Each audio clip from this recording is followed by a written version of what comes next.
నమస్కారం. లక్ష్మి చెప్పే కథలకు స్వాగతం. వీణులతో వీక్షించటానికి సిద్ధం కండి. ప్రియ సఖులు, ఇప్పుడు మనం ప్రముఖ హాస్య కథా రచయిత్రి శ్రీమతి పొత్తూరి విజయలక్ష్మి గారు రచించిన ఆనందం ఆనందమాయే అనే ఓ చక్కటి నవలను ధారావాహికంగా విందామండి. ఈ నవల అక్టోబర్ 2009లో చతుర మాసపత్రికలో ప్రచురింపబడింది. ఇప్పుడు మొదటి భాగం మొదలు పెట్టేస్తున్నానండి. శారదా, ఓ శారదా అంటూ పరిగెత్తుకుంటూ వంటింటి వైపు వచ్చాడు కృష్ణ.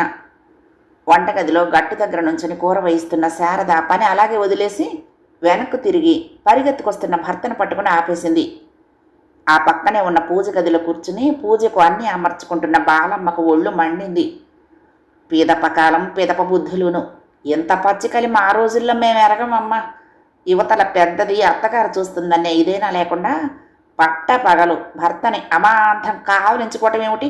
హోవా, ఎవరైనా చూస్తే నవ్విపోతారు అంది చిరాగ్గా. చాలే ఊరుకోండి, మీరొకరు నా ప్రాణానికి చీటికి మాటికి సన్నాయి నొక్కులు నొక్కుతూ దూరిపోతారు. నాకు కోడలు వచ్చే వయసు వచ్చినా అత్తపోరు తప్పడం లేదు విసుక్కుంది శారద. నువ్వేం చేసినా బాగానే ఉంటుంది, నేను మాట అంటే మాత్రం పౌరుషం పొడుచుకొస్తుంది అంది బాలమ్మ. అబ్బబ్బా, ఆపండి మీ గొడవ, ఇద్దరే చస్తున్నాను మీతో విసుక్కున్నాడు కృష్ణ. అంతేలే నాయన, నీ భార్య చేసేది బాగుంటుంది, పెద్దదాన్ని నేను నోరెత్తితే అది మహాపరాధం అందావిడ బాధగా. శారద, చూడు పాపం అమ్మ ఎంత బాధపడుతుందో. ఏది ఏమైనా నువ్వు చేసింది తప్పే. పట్టపగలు ఇలా సరసమాటం అంత బాగలేదు సుమా అన్నాడు కృష్ణ. రామ మీరు కూడా ఏమిటండి ఆవిడికి తాళం వేస్తారు? కావలించుకోవటమా పాడా? అదిగో ఆ పక్కన నీళ్లు పడ్డాయి, ఈ గచ్చు మీద నీళ్లు పడ్డం కనిపించదు. పరిగెత్తుకుంటూ వచ్చి కాలు జారి పడతారేమోనని పట్టుకున్నాను అసలు సంగతి చెప్పింది శారద. అయ్యో, అదే ఆ సంగతి, నాకేం తెలుసు, అందుకే అపార్థం చేసుకున్నాను. ఇంకా నాయం తెలివిగా పట్టుకున్నావు కాబట్టి సరిపోయింది. లేకపోతే పాపం ఆ పవన్ కుమార్ లాగా వీడు కింద పడి కాళ్ళు విరగొట్టుకునేవాడు అంది బాలమ్మ. అన్నాక ఏ పవన్ కుమారు అని వాళ్ళిద్దరిలో ఎవరైనా అడుగుతారేమోనని ఎదురు చూసి ఎవరూ అడగకపోవటంతో తనే చెప్పడం మొదలుపెట్టింది. మీకు చెప్పానో లేదో, మా సాంబమూర్తి గారి అబ్బాయి పవన్ కుమారు మనసు పడి కొత్త ఇంట్లో ఇదిగో ఇట్లాంటి గచ్చు చేయించాట. గృహప్రవేశం నాడు గుమ్మడికాయ కొబ్బరికాయ కొట్టి ఇంట్లోకి కాలు పెట్టబోతూ దభీమని జారి పడిపోయాట. కాలు ఎముక విరిగితే మామూలుగా అతుక్కోదని ఆపరేషన్ చేసి ఇనుప కడ్డీ వేశారట. 6 నెలలు మంచంలో ఉన్నట్ట. ప్రమాదం పసికట్టింది శారద. ఆవిడ్ని ఆపకపోతే అలా చెప్పుకుంటూ పోతుంది. అన్ని ప్రమాదాలు అపభ్రంశాలే. అందుకే మధ్యలోనే అందుకుని, ఇక చాలే ఆపండి. అవును, ఇప్పుడు అంత అర్జెంటుగా ఎందుకు పరిగెత్తుకొచ్చారు అంటూ భర్తను అడిగింది. ఈ గందరగోళంలో అసలు విషయం మర్చిపోయాడు కృష్ణ. నేనా పరిగెత్తుకొచ్చానా అని భార్యని అడిగాడు. ఇది మరీ బాగుంది. శారద అంటూ రేసు గుర్రంలా పరిగెట్టుకొస్తేనే కదా పడతారేమోనని నేను పట్టుకుంది గుర్తు చేసింది. ఏమో మరి మర్చిపోయాను ఉండు అంటూ మళ్ళీ అటు ఇటు పచారు చేయటం మొదలుపెట్టాడు. ఆయన ఎప్పుడూ అంతే, చెప్పాల్సిన మాట గుర్తు రాకపోతే అలాగే పచారులు చేస్తాడు. అప్పుడు గుర్తొస్తుంది. అదృష్టం బాగుండి 4 సార్లు తిరిగేసరికి గుర్తొచ్చింది. ఆయన మొహం వెలిగిపోయింది.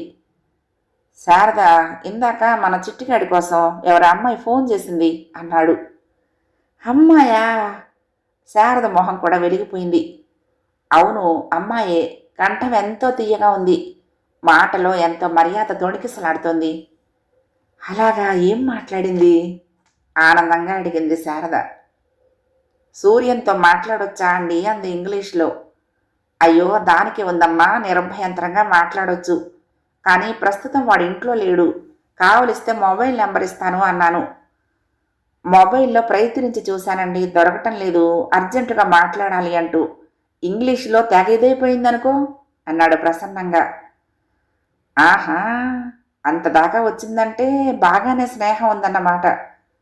మరి మనవాడు మనతో మాట మాత్రమేనా చెప్పలేదేం మురిసిపోయింది శారద. పూజ గదిలో నుంచి అందుకుంది బాలమ్మ. వాడంతటా వాడేం చెప్తాడు, సిగ్గుపడి ఉంటాడు. ఇవాళో రేపో చెప్తాడు. అబ్బాయి పనిలో పనిగా పిల్ల పేరు ఊరు కనుక్కోలేకపోయావా అంది. పేరు చెప్పిందిలే నేను అడగకుండానే అన్నాడు కృష్ణ. అలాగా, మరి చెప్పరేమో, ఏం పేరు ఆత్రంగా అడిగింది శారద. లావణ్య. లావణ్య నిలువున నీరు గారిపోయింది శారద. అవును, లావణ్యే. ఏం భార్య ఎందుకలా డేలా పడిపోయిందో అర్థం కాలేదు కృష్ణకి. ఏడుసినట్లే ఉంది. చిట్టిగాడికి ఆడపిల్ల ఫోన్ చేసిందంటే ఏమిటేమిటో ఊహించుకుని సరదా పడ్డాను అంది నీరసంగా. ఏం ఇప్పుడు మాత్రం ఏమైంది? ఫోన్ చేసింది ఆడపిల్లగా అన్నాడు. ఈ లావణ్య వాడి టీమ్మేటు అయితే మాత్రమే. ఇలా ఒకే చోట పనిచేస్తూ స్నేహం పెంచుకుని మనసులు దగ్గరై పెళ్ళిళ్ళు చేసుకున్న వాళ్ళు ఎంతమంది లేరు? కృష్ణ ఆశావాది.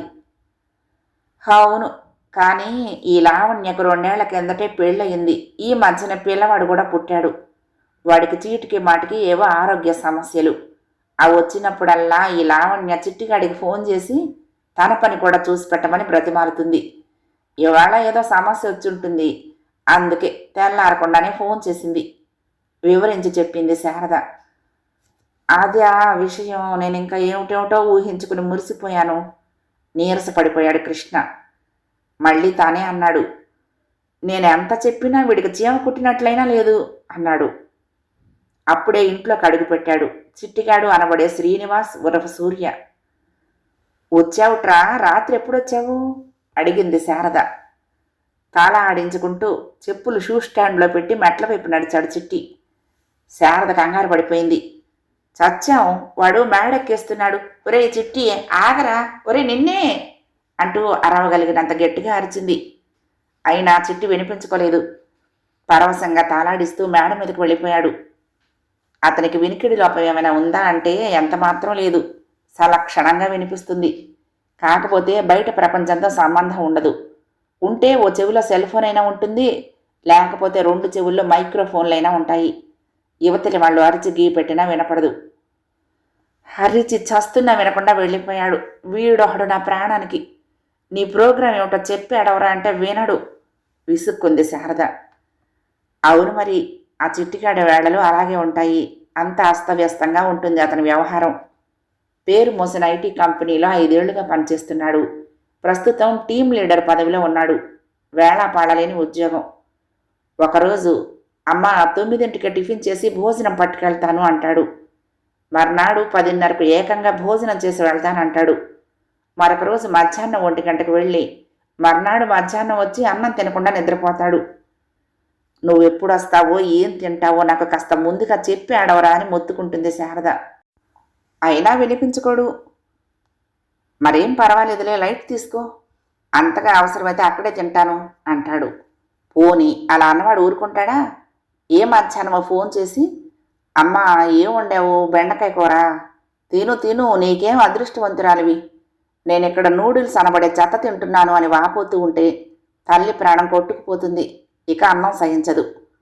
ఇప్పుడు మళ్ళీ మేడెక్కి వెళ్ళి వాడిని పట్టుకుని చెవుల్లో నుంచి ఆ యంత్రాలు ఊడబీకి ఏం తింటాడో అడిగి రావాలి. ఉసూరు మంది శారద. ఏమండి, పైకి వెళ్ళి అబ్బాయికి ఏం కావాలో అడిగి వస్తారా అంది ప్రేమగా. నా వల్ల కాదు, నువ్వే వెళ్ళు అన్నాడాయన మోకాళ్ళు సవర తీసుకుంటూ. అత్తయ్యా అంది శారద. ఓ చెవి ఇటువేసి ఉంచిన బాలమ్మ వెంటనే అందుకుంది. నా వల్ల కాదే తల్లి, అంత్య నిష్ఠూరం కంటే ఆది నిష్ఠూరం మేలు. కావాలంటే వంటలో సాయం చేస్తాను ఖచ్చితంగా చెప్పేసింది.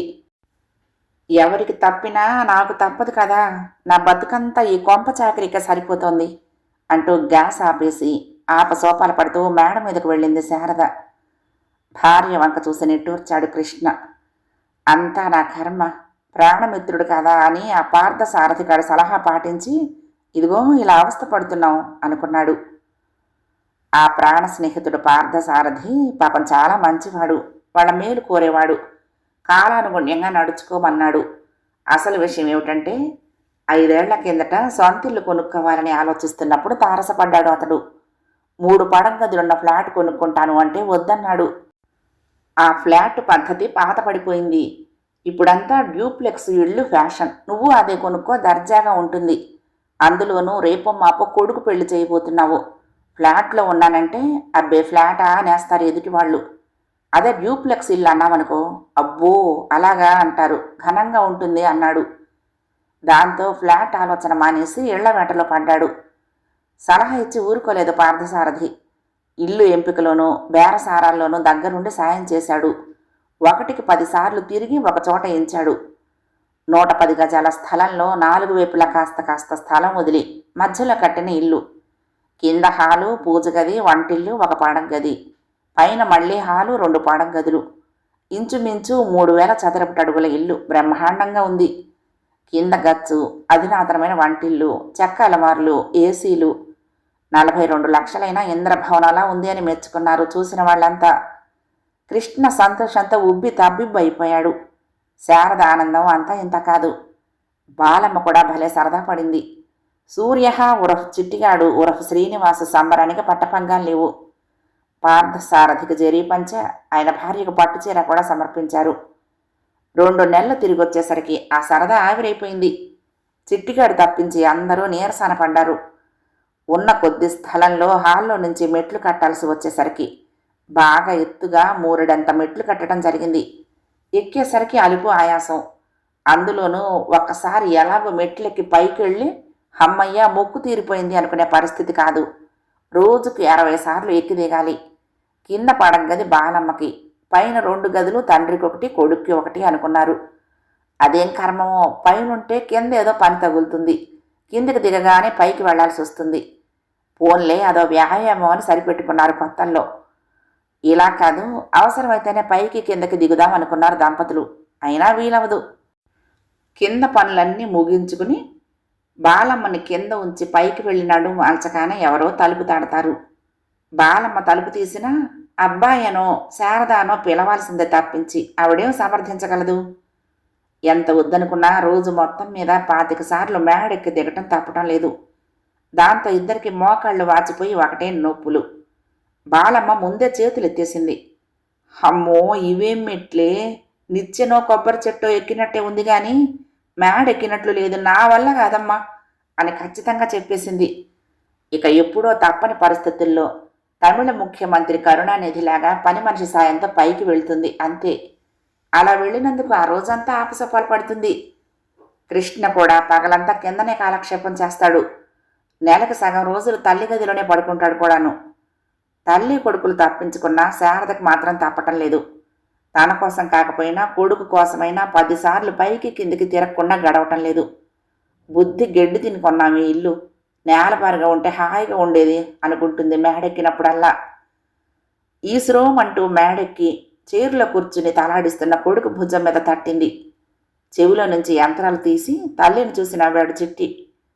చాలే, చేసే పిచ్చి పనులు కాక నవ్వు ఒకటి తక్కువ. ఇంట్లోకి రాగానే చెవుల్లో నుంచి యంత్రాలు తీయరా అంటాను, వినవు కదా విసుక్కుంది. విషయం తెలుసుకుని ఇంకో అరగంటలో టిఫిన్ చేస్తాను, ఇవాళ ఆఫీసుకు వెళ్ళను, ఇంట్లోంచే పని చేసుకుంటాను చెప్పాడు. నీకోసం లావణ్య ఫోన్ చేసింది అని చెప్పి వెనుతిరిగింది శారద. నెమ్మదిగా కిందకి దిగింది. వీడి వెనకాల పరిగెత్తలేక నా ప్రాణం పోతోంది. వీడికి పెళ్లి చేస్తే భార్య వస్తుంది, వీడి బరువు బాధ్యతలు తీసుకుంటుంది అని ఆశపడ్డాను. అదేం కర్మమో, ఏది కలిసి రావటం లేదు అనుకుంది దీనంగా. వాళ్ళకి ఏకైక సంతానం చిట్టికాడనబడే సూర్య. తొలి కాన్పులో 8వ నెలకు పుట్టిన పిల్లవాడు. 4 రోజులు మాత్రమే బతికి చనిపోయాడు. ఆ తర్వాత మళ్ళీ గర్భం వచ్చినప్పుడు మొక్కని దైవం లేదు, తీసుకొని జాగ్రత్త లేదు. ఆ మాట ఏ అవాంతరం లేకుండా నెలలు నిండాక పుట్టాడు పండంటి మగబిడ్డ. వాడి నామకరణానికి ముందు అందరూ సమావేశమై పేరు నిర్ణయించారు.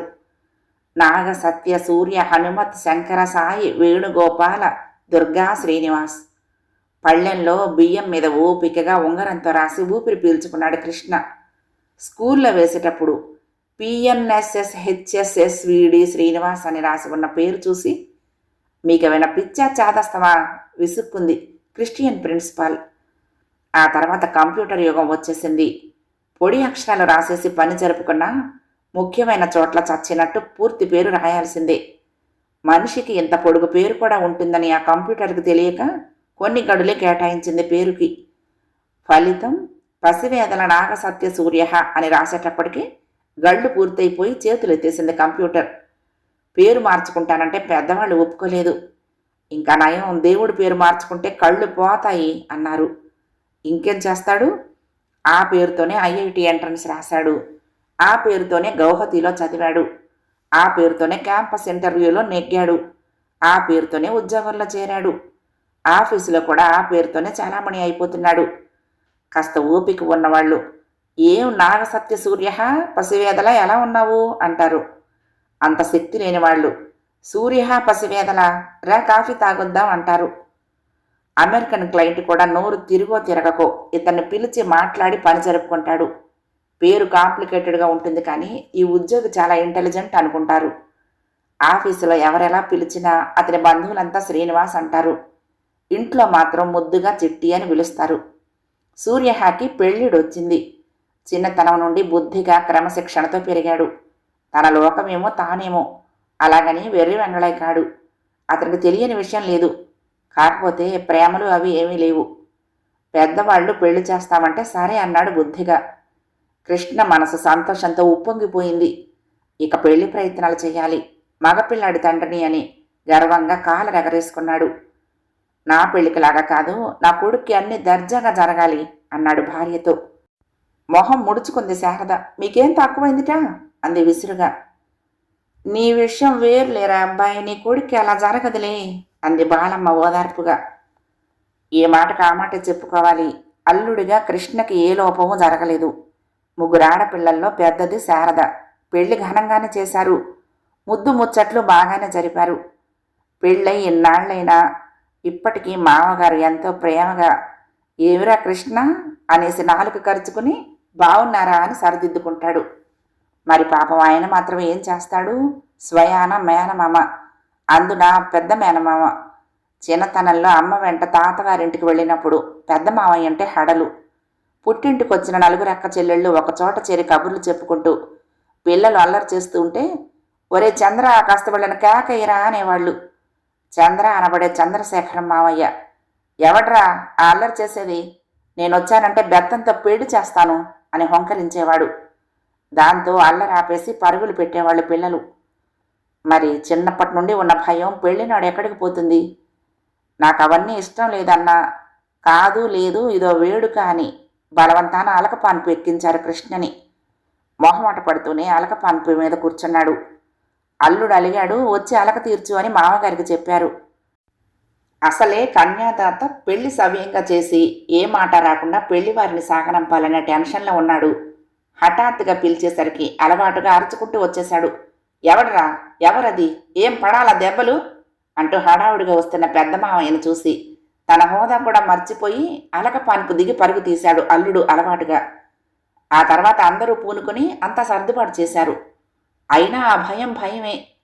ఎంతో అవసరమైతే తప్పించి మేనమామ ఎదుటికి వెళ్ళాడు కృష్ణ. తను పడిన బాధలు కొడుకు పడకూడదు, వాడికన్నీ దర్జాగా జరగాలి అని కొడుకు పెళ్లికి ప్రయత్నాలు మొదలుపెట్టాడు అతను. కాస్త ఆలస్యమైనా వాడికి మంచి సంబంధం వెతికి మరీ పెళ్లి చేయాలి. మా నాన్న కాబట్టి నాకింత గొప్ప సంబంధం తెచ్చాడని వాడు అనుకోవాలి. ఆ నిర్ణయం తీసుకున్నాక కనిపించిన బంధుమిత్రులందరితోనూ మా అబ్బాయికి పెళ్లి చేద్దామనుకుంటున్నామని చెప్పాడు. అలా చెప్తే, ఓహో ఈయన కొడుక్కి పెళ్లి చేస్తాడుట అని అందరూ చెప్పుకుంటారు. ఆ నోట ఈ నోట పడి ఈ వర్తమానం అందరికీ చేరుతుంది. ఆడపిల్ల తల్లిదండ్రులు పరిగెట్టుకుని వస్తారు అనుకున్నాడు.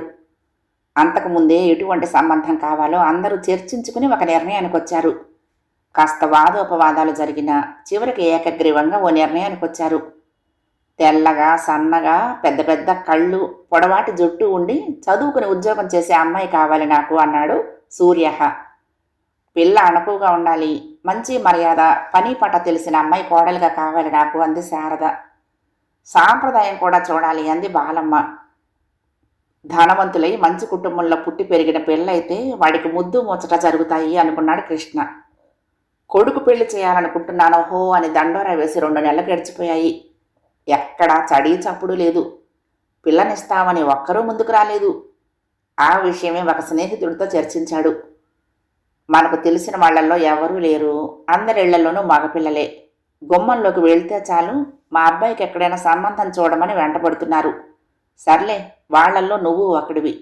ఎక్కడైనా తటస్థపడితే చెప్తాను, నువ్వు కూడా నిమ్మకు నీరెత్తినట్టు కూర్చోకుండా కాస్త గట్టిగా ప్రయత్నించు అని చెప్పి వెళ్ళిపోయాడాయన. బుర్రగొక్కున్నాడు కృష్ణ. గట్టిగా ప్రయత్నించడం అంటే ఏమిటో, ఏం చేయాలో అర్థం కాలేదు. మరో నలుగురికి చెప్తే సరి అనుకున్నాడు. పక్కింటి మోహన్ రావు గారికి, ఎదురింటి పాపారావు గారికి, వాకింగ్కు వెళ్ళినప్పుడు కనిపించే మిత్రులందరికీ ఈ విధంగా తను కొడుక్కి పెళ్లి చేయబోతున్నట్టు చెప్పాడు. అలాగా, అయితే త్వరలో మాకు విందు భోజనం ఉందన్నమాట అని సంతోషపడ్డారు వాళ్ళు. విందు భోజనానికి ఏం కానీ మంచి సంబంధం ఉంటే చెప్పండి అన్నాడు. మాకెవరూ తెలియదు కానీ చూస్తాంలేండి అని హామీ ఇచ్చారు. కానీ ఫలితం శూన్యం. దాంతో ప్రచారం మరింత విస్తృతం చేశాడు. పాలవాడికి, పేపర్ వాడికి, తను రోజు వెళ్లే రామాలయం పూజారి గారికి, పక్క కాలనీలో అయ్యప్ప గుడి కడుతున్నాను చందాలు ఇవ్వండి అంటూ వచ్చిన పెద్ద మనుషులకి ఒక్కరిని వదలకుండా చెప్పాడు సంబంధం చూడమని. కానీ బండి కదలలేదు. అటువంటి సమయంలో మాట సాయం చేసి ఇల్లు దక్కించిన ప్రాణమిత్రుడు పార్థసారథి వచ్చాడు. ఏమిరా కృష్ణ, ఎలా ఉన్నావు పలకరించాడు. లోపలికొచ్చి సోఫాలో సుఖాసీనుడయ్యాడు. ఏదో నీ దైవాలు ఎలా ఉన్నావు మోకాళ్ళు చూపించి సమాధానం చెప్పాడు కృష్ణ. ఏమ్మా ఎలా ఉన్నావు మంచినీళ్ళు తెచ్చిచ్చిన శారదను అడిగాడు. ఏం ఉండటం అన్నయ్య గారు, ఈ మధ్య ఆరోగ్యం అంత బాగుండటం లేదు, మోకాళ్ళ నొప్పులు అంది దీనంగా. అవునమ్మా, ఈ వయసు ఆడవాళ్ళకి మోకాళ్ళ నొప్పులు సహజమే. మా ఆవిడ అంతే, పట్టుమని 10 అడుగులు వేస్తే చాలు కుయ్యో మొర్రో అంటుంది. చాలా నిదానంగా నడుస్తుంది. అది కష్టం. కేరళ వైద్యం చేయిస్తున్నాను చెప్పాడు. అలాగా, మరేమైనా గుణం కనిపించిందా? ఏం కనిపించటమో ఏమో, నడక వేగం బాగా మందగించింది. దానికి తోడు తగని ఆరాటం. ఎవరింట్లో శుభకార్యం అని పిలిచినా వెళ్దామని తయారైపోతుంది. అప్పటికి ముందు జాగ్రత్తతో ముహూర్తానికి బాగా ముందుగానే బయలుదేరతాము. ఫంక్షన్ హాల్కి వేళకే చేరుతాము. కానీ ఏం లాభం? ఈవిడ కాళ్ళు ఈడ్చుకుంటూ నడిచి వెళ్ళేసరికి అక్కడ ముహూర్తం, మంగళసూత్ర ధారణ, తలంబ్రాలు కూడా అయిపోతాయి. ఏమిటో మా కర్మ. వయసులో దానికంటే 7 ఏళ్ళు పెద్దవాడినైనా నాకే బాధ లేదు. చకచక నడిచేస్తాను.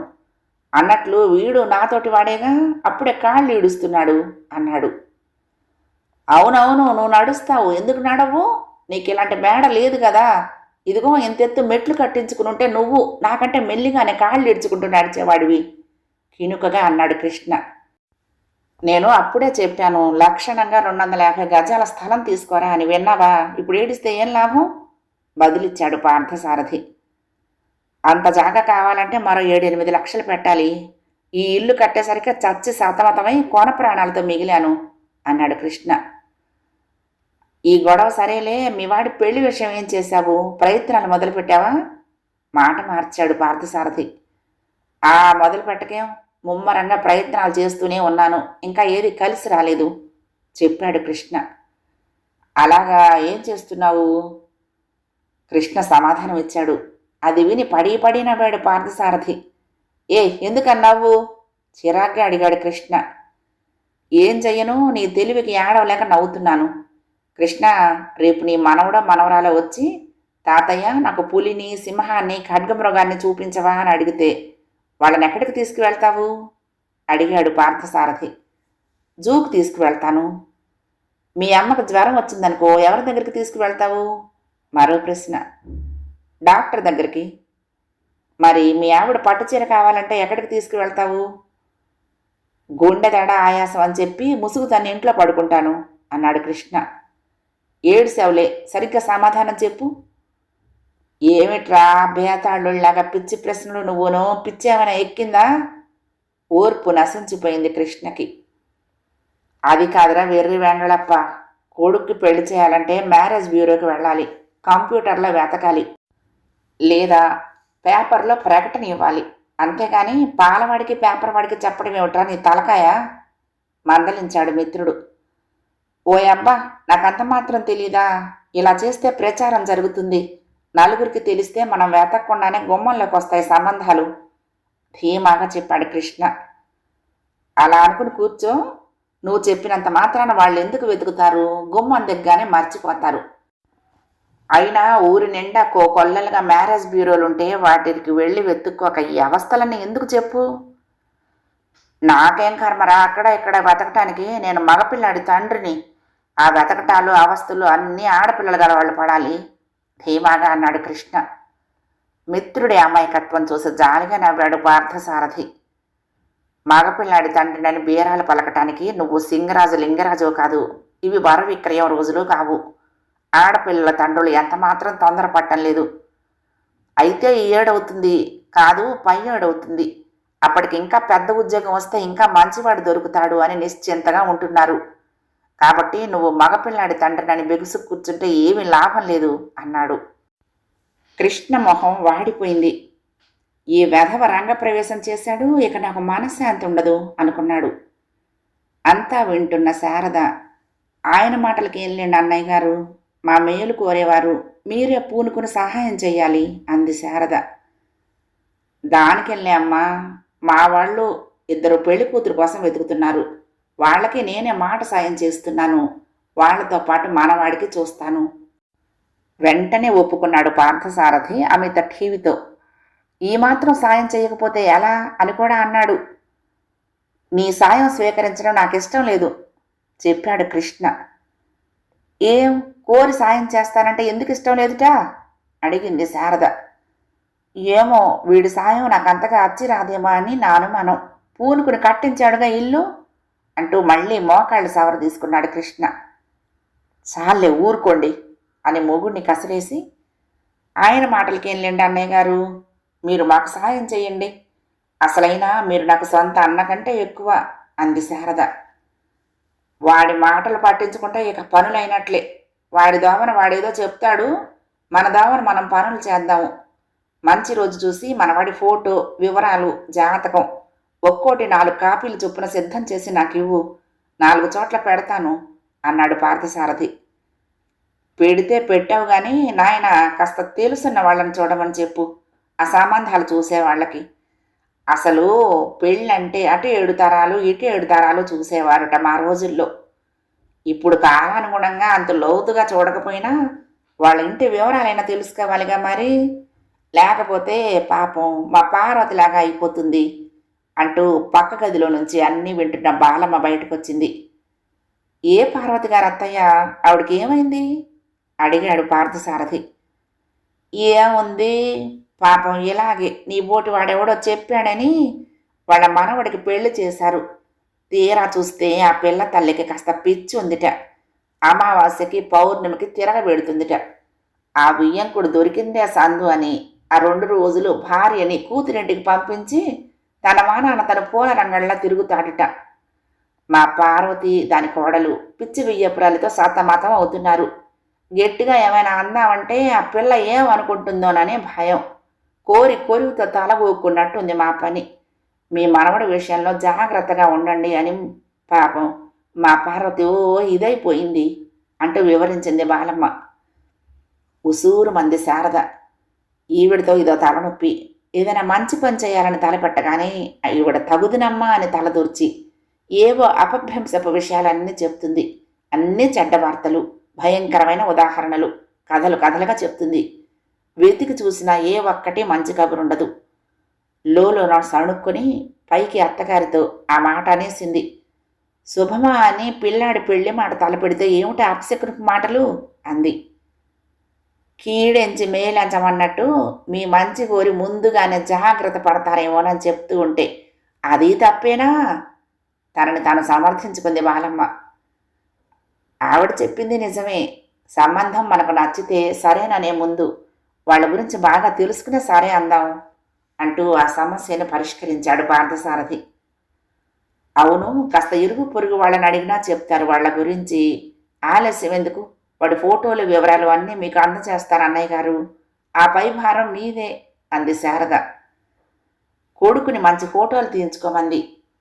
ఇదిగో మాధవ అదిగో మాధవ అని వాయిదాలు వేసి 10 రోజుల తర్వాత ఫోటోలు తీయించుకుని తల్లికిచ్చాడు సూర్య. పంచమి బుధవారం నాడు ఫోటోలు జాతకాలు పార్థసారథికి అందజేసింది శారద. దశమి సోమవారం నాడు ఆ వివరాలన్నీ పట్టుకువెళ్ళి 4 మ్యారేజ్ బ్యూరోలలో రిజిస్టర్ చేయించాడు పార్థసారథి. ఓ వారం గడిచాక స్నేహితుడికి ఫోన్ చేశాడు కృష్ణ. ఏవిరా మరి, ఏదో సాధించేస్తానని ప్రగల్భాలు పలికి ఫోటోలు పట్టుకెళ్ళావు. ఇంతవరకు ఒక్కటి బోణీ కాలేదు. ఏవి సంబంధాలు అని అడిగాడు. వెనకటికే నీలాంటి మహాతల్లి బిడ్డ కావాలని మొక్కి కడుపు పట్టుకు చూసుకుందిట. అలా ఉంది నీ వ్యవహారం. నువ్వు ఇలా ఫోటోలు ఇచ్చేగానే అలా వచ్చి పడిపోవు, కాస్త నిదానించు అన్నాడు పార్థసారథి. మరొక 10 రోజులు గడిచాక ఒకరోజు పొద్దున్న 10 గంటలకు కృష్ణ ఇంట్లో ఫోన్ మోగింది. ఇది కృష్ణగారి ఇల్లేనా అడిగింది అవతలి కంఠం. అవునండి అన్నాడు కృష్ణ. వెంటనే తనను పరిచయం చేసుకున్నాడు. ఫలానా మ్యారేజ్ బ్యూరోలో మీ అబ్బాయి ఫోటో చూశాము, మీ సంబంధం మాకు నచ్చింది అన్నాడు. అమ్మాయి వివరాలు అడిగి ఫోటో జాతకం పంపించండి అని తన అడ్రస్ చెప్పాడు కృష్ణ. ఫోన్ పెట్టేసి ఆ విషయం భార్యతో చెప్పాడు. అప్పటికి 4 రోజుల క్రిందటే ఒక తెల్ల కాగితాల పుస్తకం కొని సిద్ధంగా ఉంచింది శారద. ఎవరి దగ్గర నుండి ఫోన్ వచ్చినా అందులో వివరాలు రాయండి అని చెప్పింది. కృష్ణ క్షయం అని రాసి ఆ సంబంధం వివరాలు రాశాడు కృష్ణ. అది మొదలు రోజుకి 1-2 ఫోన్లు వస్తూనే ఉన్నాయి. అందరివి వివరాలు కనుక్కొని నచ్చకపోతే మర్యాదగా వద్దని చెప్తున్నాడు. నచ్చితే ఫోటో జాతకం పంపించమంటున్నాడు. ఈ పద్ధతి బాగుంది, గుమ్మం కదలకుండా వచ్చి పడుతున్నాయి సంబంధాలు అని సరదా పడ్డాడు. మొదటి భాగం సమాప్తం. ప్రియ సఖులు, ఈ కథ మీకు నచ్చితే తప్పకుండా లైక్ చేయండి, షేర్ చేయండి, కామెంట్ చేయండి, సబ్స్క్రైబ్ చేసుకుని నన్ను ఎంకరేజ్ చేయండి. ఉంటానండి. ప్రేమతో లక్ష్మి. కృష్ణా తీరం దుర్గమ్మ సన్నిధానం. నమస్తే.